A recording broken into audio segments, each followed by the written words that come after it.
Hello everyone, welcome back to yet another video of C programming. Today we are going to learn about break statement. I hope you enjoy the lecture. आज हम देखेंगे कि break statement क्या होता है। The break statement is use to immediately terminate a loop और switch statement. जब हमें इमीडिएटली स्विच स्टेटमेंट को या फिर लूप को टर्मिनेट करना होता है तब हम ब्रेक स्टेटमेंट का यूज करते हैं। टर्मिनेट यानी खत्म करना होता है। अगर हम लूप में ब्रेक स्टेटमेंट यूज करते हैं तब जो लूप का ब्लॉक होता है कंट्रोल उसके बाहर आ जाता है। और स्विच में भी सेम चीज होती है। अगर हम स्विच में ब्रेक स्टेटमेंट का यूज करते हैं तो कंट्रोल उसके बाहर आ जाता है। अगर इसका सिंटैक्स हम देखें तो सिंटैक्स कुछ ऐसा है कि ब्रेक लिखते हैं हम, उसके बाद सेमीकोलन लगाते हैं और इस तरह का कुछ इसका सिंटैक्स है। Where to use, for loop में हम इसको यूज करते हैं, व्हाइल लूप में यूज करते हैं, डू व्हाइल लूप में यूज करते हैं, स्विच स्टेटमेंट में यूज करते हैं। Why use it to exit early from a loop. अगर हमें कभी भी we want to exit early from a loop और a switch statement when a condition is met, and we want to exit early, we take in use of the break statement.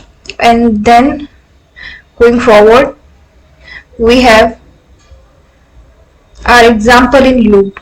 अगर हम loop में example देखें, एक for loop लिखा है हम लोगों ने और फॉर लूप में यहाँ पे हम लोगों ने ये फॉर लूप लिख दिया जो 5 बार चलेगा, इज इक्वल जब तक 5 बार ये लूप चलेगा और जब 3 पे आ जाए, जब आई की वैल्यू 3 हो जाए तभी इसको ब्रेक कर दो। हम लोगों ने ये बोला है ब्रेक कर दो मतलब इसको पूरा खत्म कर दो। जब जैसे ही 3 हो लूप को खत्म कर दो। मतलब सिर्फ लॉजिकली ये बात है कि लूप सिर्फ 2 ही बार चलेगा। ये अगर हम VS कोड पे जाएं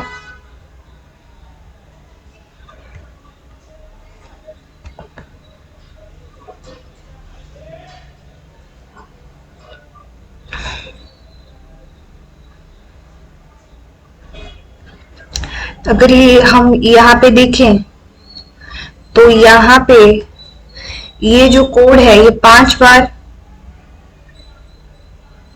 आपको यहाँ पे ये 5 बार 5 नंबर प्रिंट करके देता है। 1 to 5, 1 से लेकर के 5 तक नंबर प्रिंट करके देता है।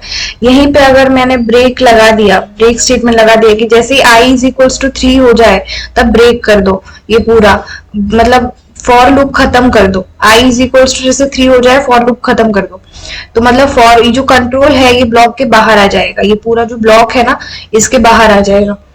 तो अभी क्या होगा देखो, अभी इस आउटपुट में क्या प्रिंट हुआ है, 1 और 2 प्रिंट हुआ है। If you can see, if I can zoom it, तो आउटपुट में 1 और 2 प्रिंट हुआ है यहाँ पे, राइट। ये रहा हमारा कोड, ये रहा हमारा ब्रेक का कोड और ये रहा हमारा आउटपुट में 2 ही प्रिंट हुआ है। तो this is it. Now we will go back and see how it works with our switch statement. ठीक है, तो स्विच का भी एग्जांपल हम देख लेते हैं। तो स्विच का एग्जांपल में है कि int x is equals to 2 दिया है और स्विच x की वैल्यू हम लोगों ने इंट x नाम का एक डब्बा बनाया और मेमोरी में स्पेस एलोकेट हो गया और उसमें हम लोगों ने 2 वैल्यू डाली और स्विच में हम लोगों ने x को पास कर दिया। उसके बाद केस 1, फिर उसके बाद केस 1, केस 2 और सब में हम लोगों ने केस 1, केस 2, केस 1 में फिर उसके बाद प्रिंट F1, उसके बाद हम लोगों ने ब्रेक लगाया, केस 2 भी लिखा और उसके बाद हम लोगों ने प्रिंट F लिखा और उसके बाद फिर से ब्रेक लगाया, केस 3 के बाद भी ब्रेक लगाया। और यहाँ पे जो हम लोगों ने क्या पास किया, 2 किया। और यहाँ पे कौन सा वाला केस हम लोगों ने हमारा मैच हो रहा है, तो 2। आउटपुट में क्या प्रिंट होगा, 2। और हम इसको अभी VS कोड में एक बार जाके देख भी लेते हैं। ये रहा हमारा code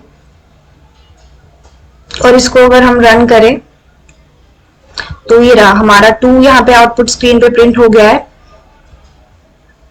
as you can see. पर यहाँ पे एक और भी चीज हमें नोटिस करने जैसी है। अगर यहाँ पे मैंने यहाँ पे केस 2 जब हमारा मैच हो गया और अगर मैंने यहाँ पे ब्रेक नहीं लगाया होता तो ये केस मैच होने के बाद जो बाकी सब्सिक्वेंट केसेस थे ना वो भी प्रिंट हो जाने थे और उसको क्या बोल देते हैं हम लोग, फॉल थ्रू बोल देते थे कि एक केस जो मैच हो गया उसके बाद जो सब्सिक्वेंट केसेस थे वो भी आपके प्रिंट हो जाते हैं। तो this is called fall through. So this is all for today guys. I'll see you soon in some other video. Bye.